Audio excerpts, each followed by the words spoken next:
Turn on the equipment and wait for the initial checkup.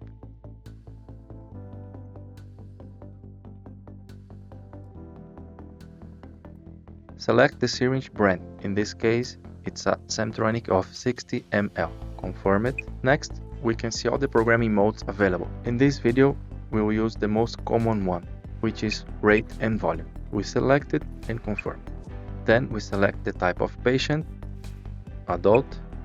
We program a flow rate of 20 milliliters per hour, confirm.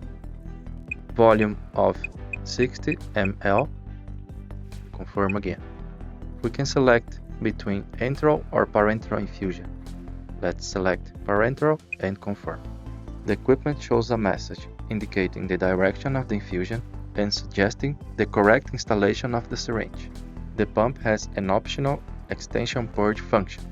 Start the infusion using the green and red key or the green one. On the main screen, we can see the infusion details. In the center, we can see the flow rate. On the left side, the reset volume option. On the right side, the details function. And on the upper part of the pump, the bolus key. When we press the start and stop key once, the pump enters the KVO mode, which is a minimum flow rate just to keep the vein open. When we press it a second time, the infusion stops completely. If we wish to resume the infusion, we can press the start-stop key once again.